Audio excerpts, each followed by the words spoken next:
I'm Paul Hoffschmidt, the founder of Alpha Sophia, and today I have the great pleasure of welcoming Omar Khateeb on our podcast today. Welcome, Omar.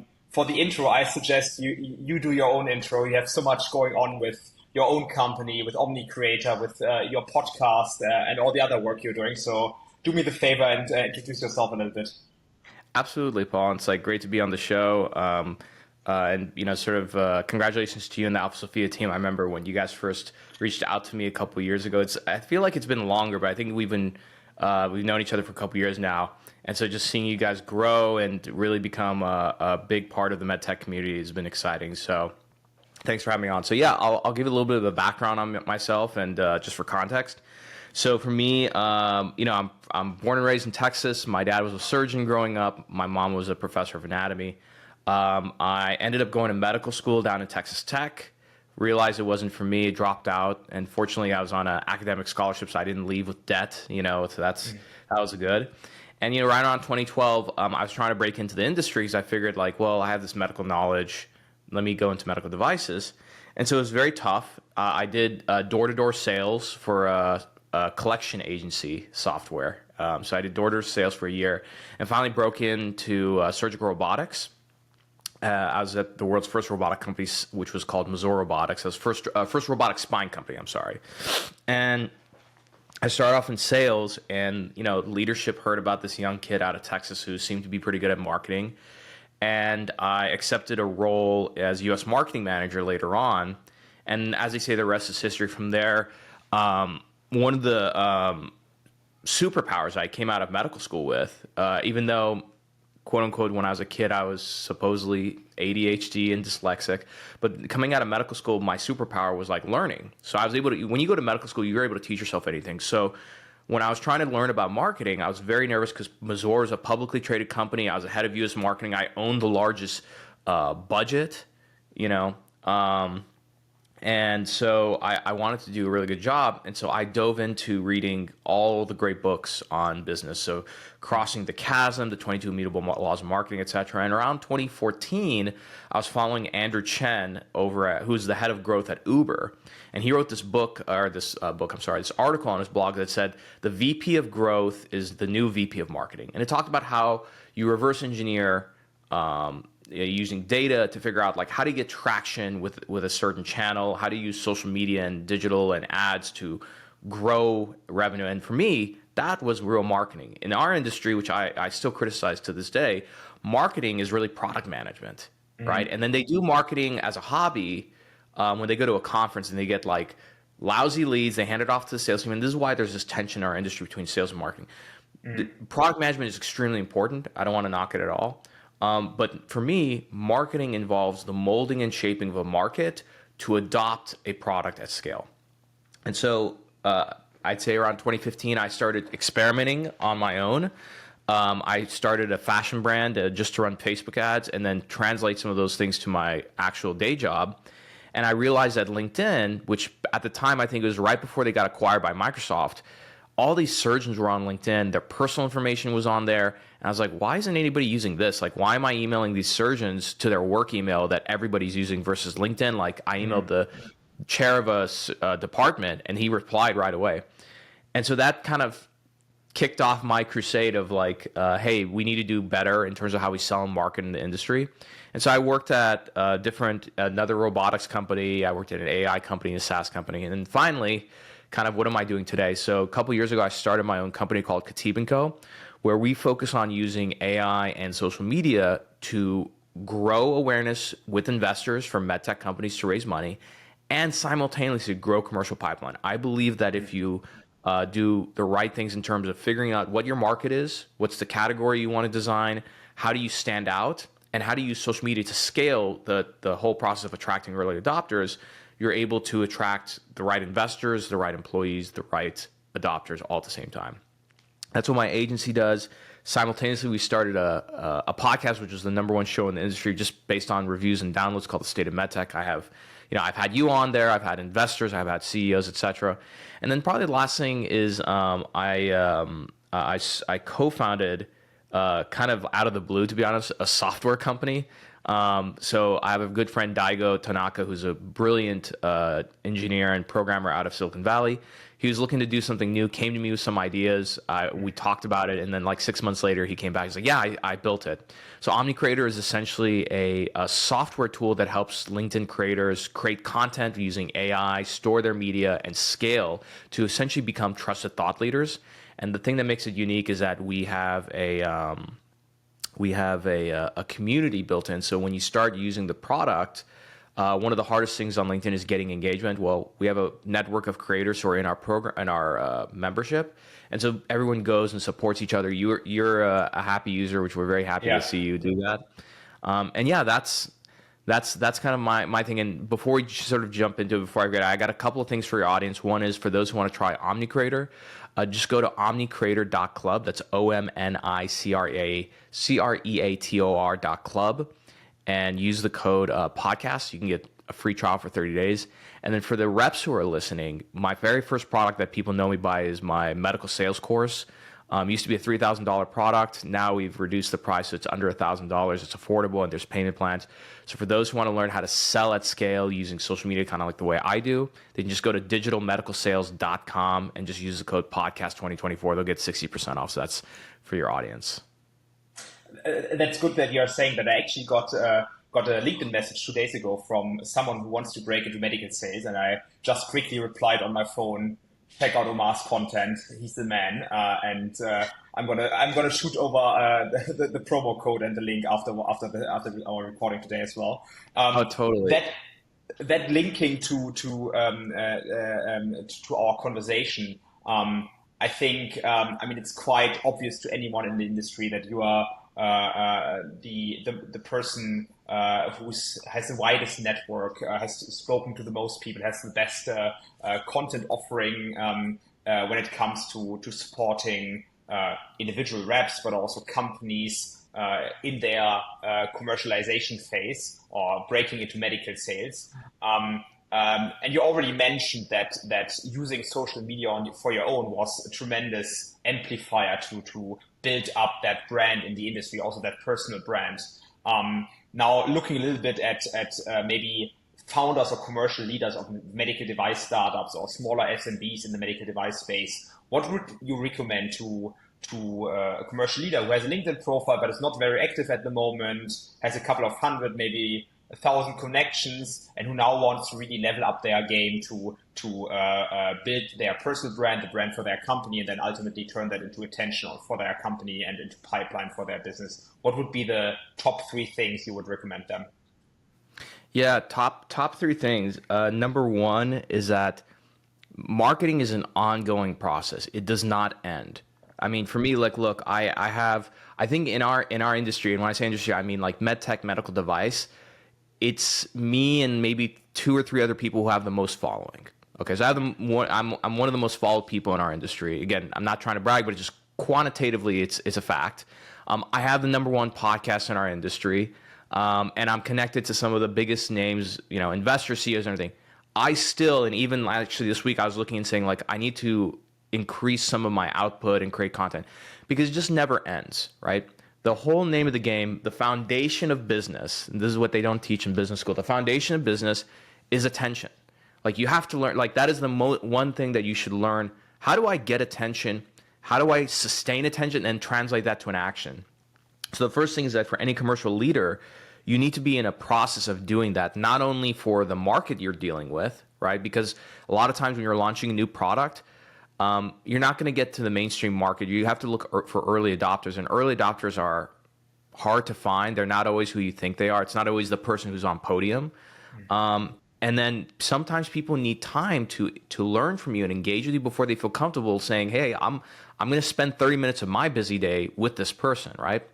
The other side of it for the commercial leader is that you have to be constantly marketing yourself. You have no idea what opportunities are out there. And so one of the best things about LinkedIn, I mean, look, I launched an entire business. My life changed because of the way I use LinkedIn, is to think like, well, how do I keep myself out there, not only for opportunities, but it could be that, like, for example, when we raised money at some of the previous companies I was at, I was just a head of marketing. I wasn't a CEO. But investors were aware of the companies I worked at because of the fact that I was putting out content. So I would say the first thing is, number 1 is get on your LinkedIn every single day, you should be scrolling through your newsfeed, spend 10, 15 minutes to do it, and find some content that's worth commenting on. Leave a thoughtful comment, not just a, oh, great piece of content, or this is really cool. That's okay. But like, you should find a way to like really demonstrate your thought leadership and expertise. That's number one.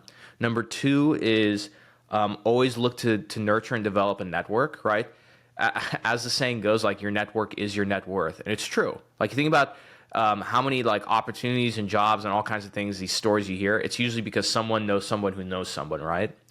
And then third thing is that at some point, like, you need to actively put out content. Even physicians, there's a reason why they're getting on there and doing it, is because there's value in thought leadership. There's value in being the central source of truth, right? And like, for you, like, again, I won't mention the other company names. There's other companies that Alpha Sophia competes against.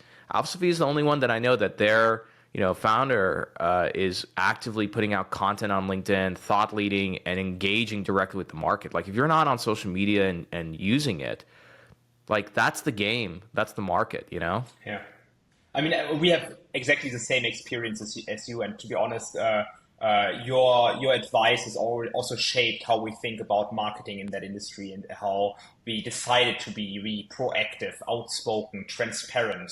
Don't have those veils of covering stuff and not showing your actual product like other players in the market do.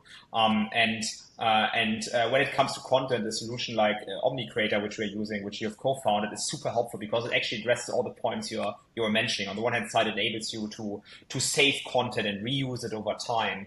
You can schedule content so it gets out at certain times where the attention is the most. You have that community element where you can help each other amplify content in the first half an hour of it being posted, which then helps the algorithm to distribute it to more people. And then secondly, one thing you actually showed me, which I found really interesting, is looking at your past content and having graphs showing the performance of each post, and then being able to go back and see, okay, those 3 posts, they perform particularly well. What's the common denominator of them? And let's produce more content which satisfies those criteria to ever improve the type of content you're bringing out there. What I see from many people is that they only, they just put out content, but they don't do that ex post analysis of what they've done, which can help you so much in further sharpening what you actually put out there. I don't know whether I could put that, summarize that correctly, You're absolutely right. I found You're absolutely right. And the thing about it is that, like, this stuff, it takes time. Like, there ain't no money in easy things. Like, there's no shortcut to this. And a lot of people don't want to put in the time and effort, and they complain about the results. It's like, there's people that I know who want to get in immaculate shape. And then I'm like, all right, well, how many times are you going to go to the gym? It's like, oh, they go to the gym like whenever it's convenient. It's like, okay, what's your diet look like? It's like, oh, you eat whatever you want, It's like, well, if you have all this bad habits and everything, like, how do you expect to get any results? And I think that the other side of it is that, like, again, I keep saying this, the game has changed. You can't, I'm very much in favor of going and selling in person. So, like, I live here in Southern California. When there's a conference here, I love going in person to conferences. But if that's all I did, I'm spending a lot of time and effort to try and go to a conference and force my way into a conversation with like a CEO or somebody at a booth who doesn't know who the hell I am, versus I constantly put out content. Most people in this industry know me or have seen me. So when I walk up to the booth or I reach out to a CEO saying, hey, I want to come by and meet with you, they know who I am. There's trust that has been established, and then there's an opportunity for persuasion. The one thing that people have to know is that the faster you get to establishing trust and authority, the faster it is to get persuaded. And if you think about when you buy anything, a lot of times when you're buying something new, it's really based on the fact that, do you trust the person who's selling it to you, right? Have they made you feel more comfortable with that decision? And so I think, like, it's the same thing with physicians, right? Which is, yeah, you can go sell in the hospital or sell in clinic. I'm not opposed to that, but the problem is that when you're showing up cold, you're one of, like, a bunch of other reps. On average, the average doctor's office sees anywhere between 20 to 30 salespeople a week. Like, that's a lot of salespeople, right? Let's just say it's just 20. That's that's that's 4 to 5 a day, you Yeah. know, like, and so it's a lot. So how do you stand out? How do you make somebody say, yeah, I'm willing to sit down and listen to this person? Yeah. Yeah, and it's really how do you, and it's also what we've seen. It's also a function of multiple touch points. Yeah, if that CEO you were mentioning has only seen you once in the past, the likelihood of him being open to a conversation to a new person is relatively low. But the amount of content you put out there has resulted in this person probably having seen you 5, 10, 20, or more times over the course of a period, which has created some sense of consistency within their mind, and then they're much more likely of actually responding to you. And we see that with our customers as well, which then sometimes tell me, "Oh, I've heard you speak on Omar's podcast some time ago." But back then, I didn't reach out immediately. But then I saw some content of you, and now I actually Googled for a solution like that, saw your company, and all those dots suddenly connected and made me reach out to you. Yeah? And I think that that's really powerful about marketing, that you are slowly building trust in a passive way with potentially a big audience. Yeah, and I'll comment on that as well. Like, I have to give credit to my very good friend Chris Walker, who has one of the best demand gen agencies in the world, which is Refine Labs, and he talks about this, which is, there are two things you have to consider, which is what generated the demand and what captured the demand. And in our industry, when you look at attribution models, it's all based on what captured the demand, right? So whether you use HubSpot or Marketo or anything else, it could be that someone did a Google search and clicked a Google ad, right? And then your attribution is like, oh, it's paid search or organic search, SEO, right? But if you add things such as like, how did you hear about us? And your salespeople also, let's say when they do a demo, they're like, oh, how did you hear about that? And then the prospect says, oh, like, yeah, I searched you on Google, but originally I heard about you on a podcast. I saw you at this conference and everything. Then that's kind of the thing that maybe generated the demand. And then you start connecting the dots like, oh, like, they saw this podcast, they consumed this blog, they saw some posts, and then finally they converted, right? Because the thing is that compared to even like 10 years ago or 15 years ago, even with simple e-commerce products, it used to be that you find your traction channel and then your investment goes into it. So it could be like, hey, most of our users are on Instagram. We found that Instagram works. So you're just going to pour money into that. The problem is that now for everything from the $2 widget that's sitting on your desk to like a multi-million-dollar purchase, the buyer's journey has changed. Like it takes a lot more for us to be persuaded because there's so many other things competing with us, right? The same company that's running a $1 billion company or division who's running ads against me is also competing against like, Ridge, who sells like a $100 wallet. So my attention is being divided, and so that's why it's important to be able to have a variety of different places to show up. And just like there's different ways that people learn, there's different ways that people are persuaded. So some people like to listen to things. Some people like videos. Some people like blogs and content. There's some people who I'll give you a great example of one. There's a CEO I talked to this week, and the CEO has been on my podcast. He's known about me through the industry and everything, but now he's like very interested to work with me. Why? Because I made one LinkedIn post a week ago about how Dermasensor's CEO and board gifted me equity in their company because they were never a customer, but I always was supportive of them. I talked about them on my podcast, and whenever they asked me for advice, I gave it to them. So that post single-handedly is what persuaded this guy, like, man, Omar's got this great reputation. He's obviously very good at what he does. And like, he's so good that like this company just gave him equity, no strings attached. So like you never know what's the thing that's going to persuade somebody. The best thing that you can do is constantly keep showing up to the market, engaging with it. And I think the other thing is like nurturing your network too. Like you don't want to be that guy that always only comes around when it's like, hey, I need your money. Yeah. Okay, med device folks, picture this. What if you could open up a CRM today and it already contained information for every potential lead for you in the country? And you could narrow down those leads further by looking at billing, location, seniority, so much more. Alpha Sophia is the strategy tool that we wish we had had when we were commercializing a medical device in the US market. But there's nothing stopping you. So visit alphasophia.com and learn more. Yeah, it's always a two-way street. Yeah, you also need to just provide value into the ecosystem, and there's always going to be an echo if you do that over time.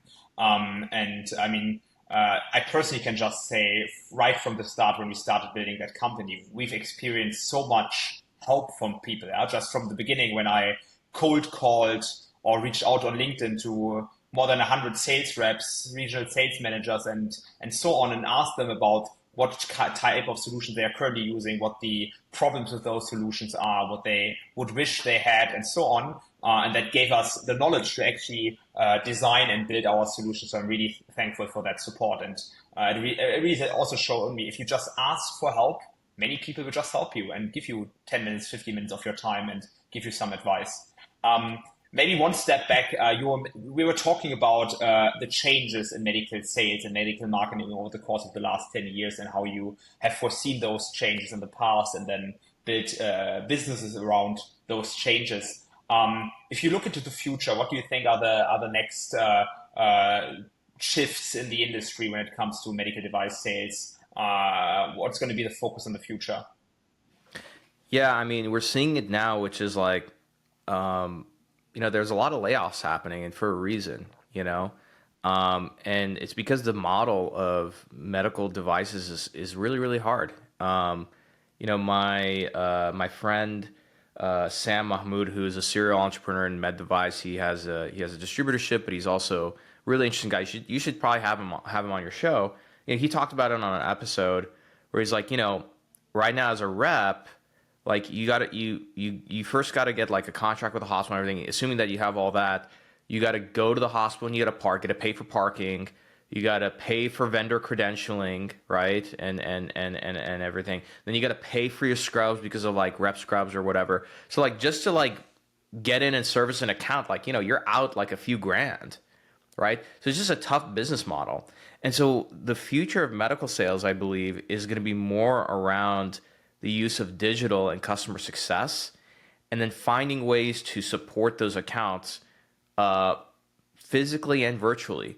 Avail Med Systems was a great company. Just unfortunately, the headwinds of the market, forced into bankruptcy. Avail was one of those technology companies that allowed reps to virtually be present in the OR, right? Fortunately, Josh DeFonso and the team at Mendera acquired them, so they'll do something with it. But I think that's going to be the future, which is like, how do we not only reach our customers remotely and digitally, but how do we keep them engaged and persuade them, right? The other side of it is that I think that, when I talk to other people in like brokers in the industry and distributors, there's been a huge increase in people doing their own thing, so like they might work for J&J or Medtronic or something, but they might carry something in their bag or try and sell on the side and stuff, because most people realize that like there is no such thing as job security anymore in this space. And they've worked so hard in nurturing and developing these relationships, they might as well, leverage them, right? And so like all this to say is that, the model has changed, and I think also the way companies are going to be compensating these reps it should change personally. I'm very pro commission, but like, some of these deals are really, really hard. And like, if you're a rep and your base salary is under 6 figures and you got a family, that's a tough gig. Mm-hmm. Not everybody lives in the middle of nowhere where 6 figures is more than enough, right? Yeah, it's interesting. And also I have the feeling at the moment, companies don't yet reward too much if medical sales reps have, for example, built a personal brand and audience on social media. But my personal opinion is that's going to change. At some point, that reach those reps who are really active. Yeah? For example, we had, and you know her as well, Vandella, recently on our pod. Companies must at some point start rewarding that more and more. Because those reps are providing brand value to their companies they are serving. And that value often spreads well beyond their territory. So there's a large spillover effect to the whole company, which is at the moment, to my understanding, often not really captured when it comes to compensation. And I think there's going to be a change where companies start recognizing that, because there's going to be more and more competition for those reps who do that. Yeah, no, 100%. I mean, look, as it relates to MedTech startups, I mean, you got to think of it like this: is that there's obviously customer acquisition costs, but I would say that there's, on the other side, there's talent acquisition costs. And I think that when you have an active, like I'm going to use an example that I know some people who listen to me always give me hard times. They're like, "Oh, you love them so much." I'm like, because one, they've been a long time client. We're not working with them now, but they've just done a good job in executing. But like Moon Surgical, right? Moon Surgical has done a phenomenal job not only with their brand but also with their employee content. So their employees actively post and everything. So like that's going to have an effect when they put out a job posting, and whoever they use as executive search is going to have a much easier time, because more people are aware of Moon, more people are interested in Moon, and they see the culture and everything, and they're more willing to join. I think there's another thing to be said about investor acquisition. I mean, look, on my own show, this is why I like having startups on. We've realized that more investors, both VCs and private individuals, are following my show for deals, and it's happened twice now where a founder messages me after a show goes live and says like, "Hey, like I just got like an email from a random investor that listened to your show." And so I mentioned this because like the whole point of content, the reason why they say content is king, is it's not that content is king. What's really king is attention, right? And the more you put out there, the better. I'll give you a great example. Everyone says like, "Oh, email's dead," right? Even though that when the same people who say email's dead, they don't put any like budget towards like digital, right? Like social media thing, but email's dead. Okay. So email's not dead. There's a reason why, like, things like the Morning Brew, which is a newsletter, sold for $70 million. But email, one is deliverability of the email and everything. Let's say you're sending your emails and they're being delivered, but you're not, the prospect is not opening it, right? But it's being delivered. That's still having an impression, because that prospect is seeing your name, some subject line, and seeing that over time. And that's happened to me. When we run these campaigns and strategies for companies, part of it is email marketing.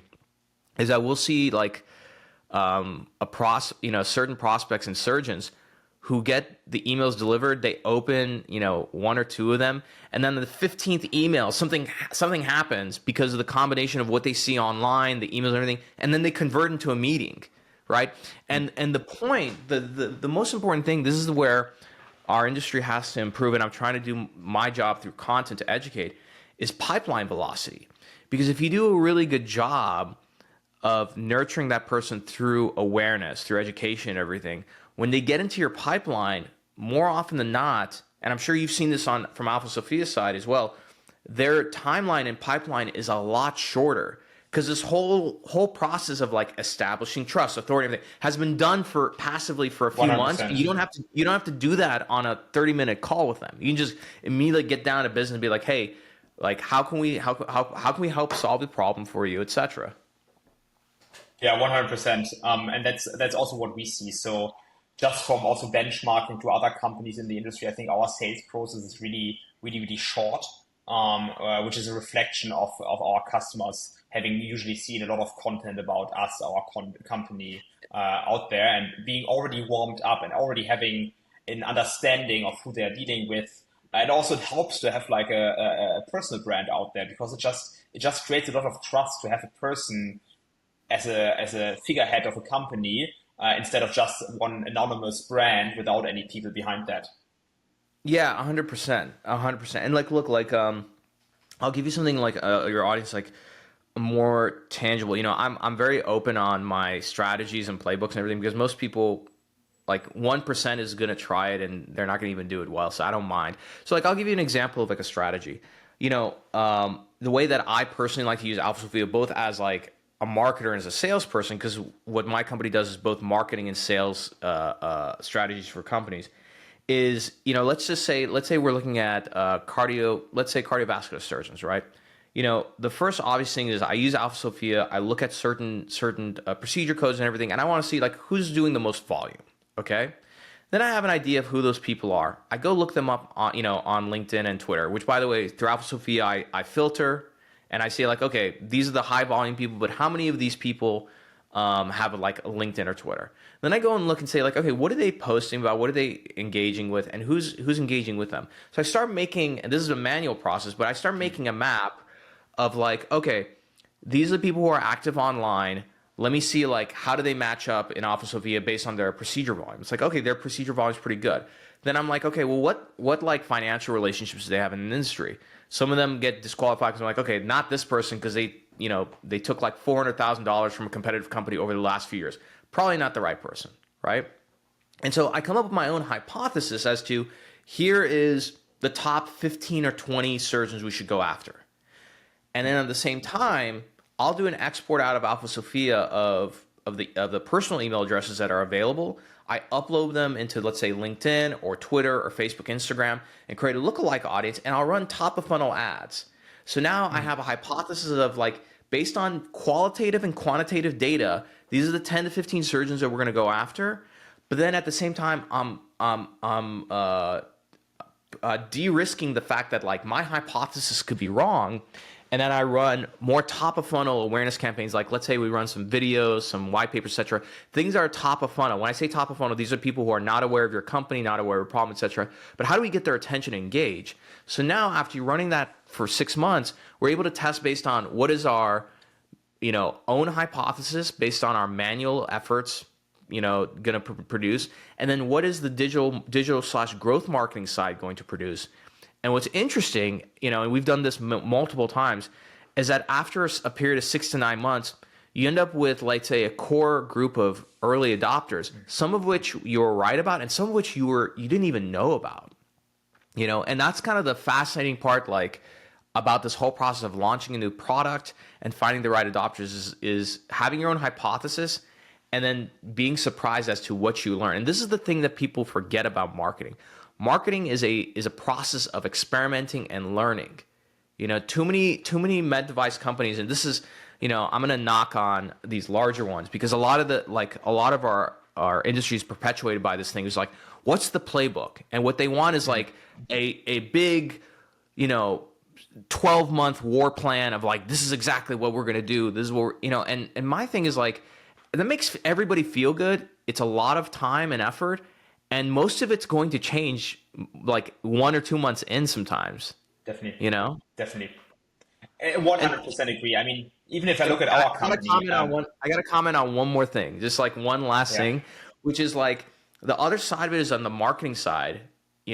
Like we have an agency and we're very much a partner to like a chief commercial officer, VP of marketing, and everything.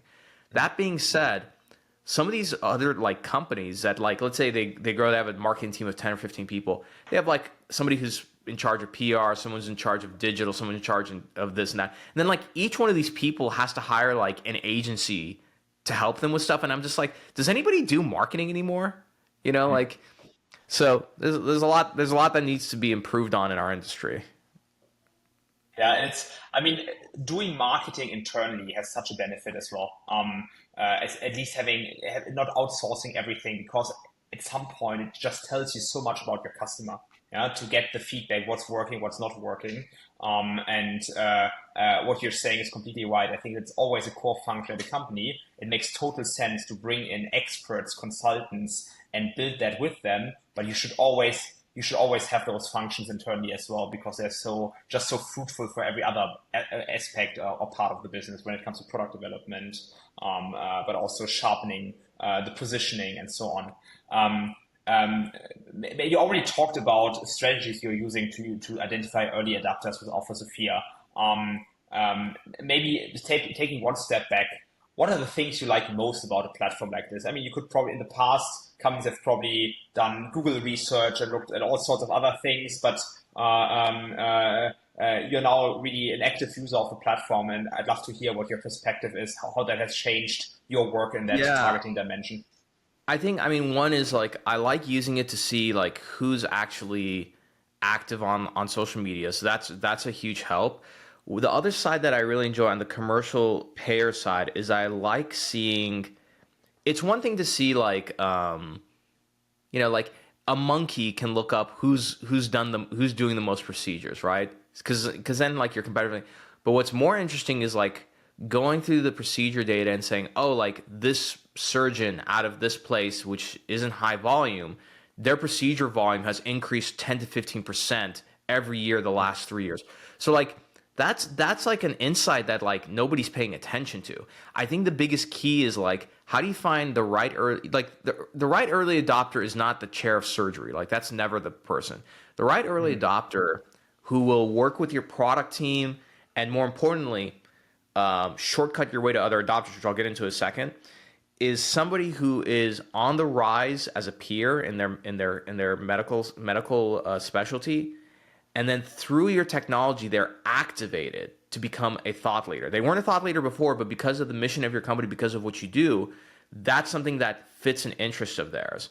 And the benefit about finding, I think that you spend a lot of money up front through marketing to learn and then acquire those users. And you can do this for 6 to 9 months, and you might just acquire 1 or 2. But the moment you do that, you see a huge artificial decrease in your cost of acquisition. And the reason why I say it's artificial is because it's not through digital, but because of the fact that this person that you've now acquired, you just ask them like, hey, can you tell me about 3 or 4 other people who are just like you? And they'll shortcut your way. Like you don't have to run campaigns. You just shortcut your way to those adopters, right? And so that's why like this whole concept of marketing, on the software side, the tech side, they're really good at these kind of things. What they suck at is like doing manual work. They want to run these big campaigns and like sit behind a computer and everything. You have to engage and interact with the market. I think that one thing that I tell most marketers is that like you have to be good at selling. If you're not being asked by your sales team for help or to get in on demos or something, like you're not doing your job well enough. So this whole process, like the idea of marketing is a very not so sexy, brutally difficult thing that you have to just like there's no magical like panacea to it, Yeah, marketing is constant testing, constant A/B testing and comparing results and then iteratively changing things, trying out new stuff. I mean, you mentioned that a few minutes ago that many companies are looking for that 12-month, 18-month plan. When I look at my own company, we have a North Star of what we want to achieve, which is creating attention in the market so that everyone in the market who has that need has us on their list. That's our main aim. Yeah, so that resonates to what you were saying about that attention is king in the end. So our main 100%. Aim is whoever in the industry thinks about healthcare commercial intelligence, they might think about our competitors, but we want to be on that list. And that's our main aim. And we want to be on that list as a player who's trustworthy, who's open, who's transparent about what we are good at, what we are maybe not good at the moment, where we are improving and what we're building out in the future. Yeah, just being a reliable and trustworthy partner to bank on. And that's our main mission with marketing, being out there, being known. And everything we do pays towards that mission. But the things we do change every month.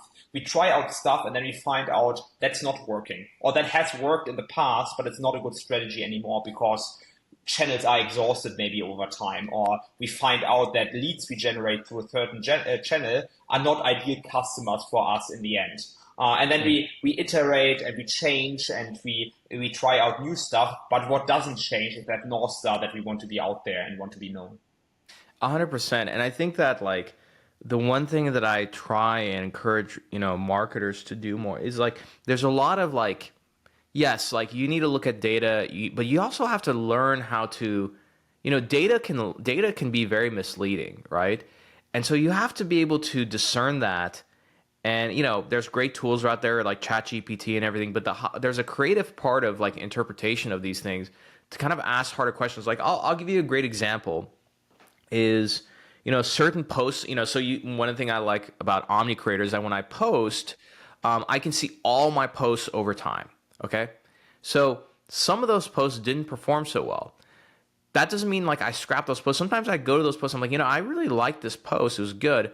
But what about it didn't perform well? Like maybe the hook wasn't good enough. Maybe I didn't use the right picture. Maybe when I posted it, that week there was like some big conferences going on and like most people weren't online. Like there's a variety of reasons why something doesn't work. And so I think being a great business person also means that you're willing to try things again and fail at them. I mean, look, this is an extreme example, but like, how many times did Elon and the team at SpaceX just like absolutely failed, like miserably, publicly and everything? Like, how many times, right? And so I think there's this need both on the sales and marketing side that like you have to take into consideration, like, and ask really hard questions like, okay, I'm emailing this doctor, they're not replying. Why? Is it because are they even opening my email? Most salespeople don't even know that, which is a problem, right? But then if they're opening the email and they're not taking action, it's like, okay, am I putting too much information in these emails? Am I being selfish, right? That's a big one, by the way. Most salespeople don't realize how absolutely worthless and selfish their emails are. Most of them are like if you feel like you're sending an email like this, you're doing the wrong thing, which is like, hey, just following up on this, just circling back, just following this up, blah, blah, all these things. And so I'm a very big proponent of value-adding emails, which is, for example, going and finding a publication, sending it to a doctor, hey, like, I know that you're really interested in this type of procedure, just thought I'd send this to you. And by the way, here's the summary. Throw that thing in ChatGPT, summarize it for them. Like, be of value so that, like, there's you through your sales process, you can demonstrate value and then encourage that person to be like, yeah, I should take a meeting with this person, Yeah, I fully agree.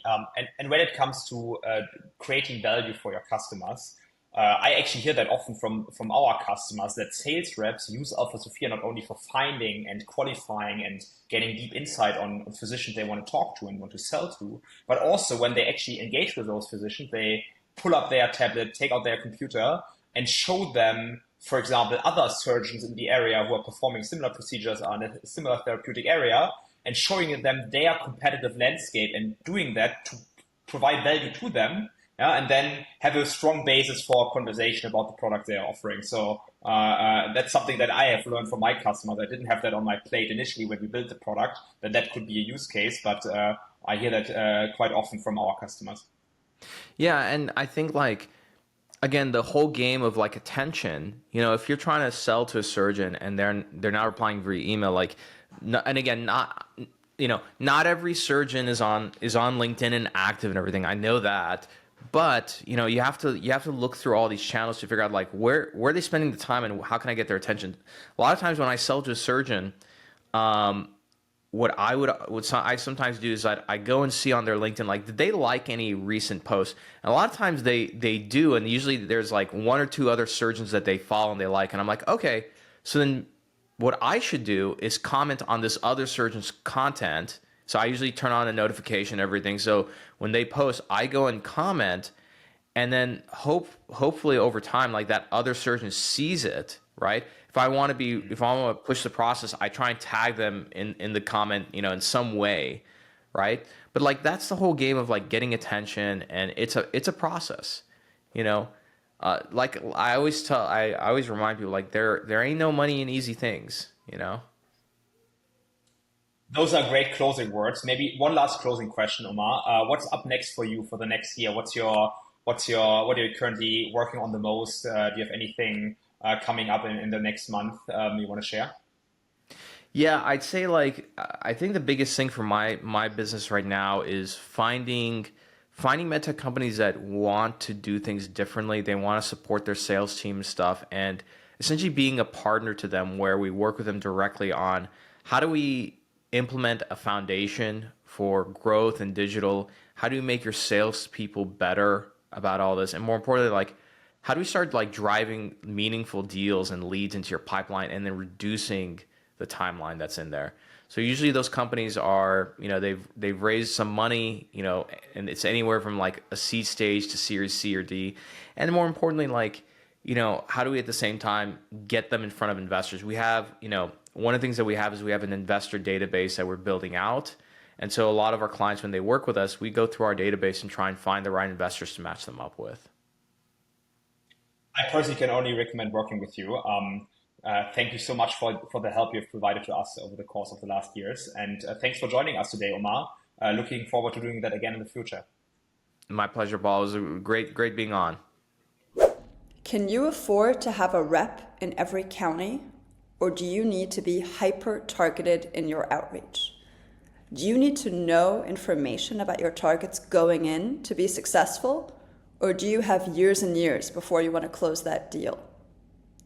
If you want to be focused, if you want to deliver fast, you should visit alphasophia.com and help your sales team out.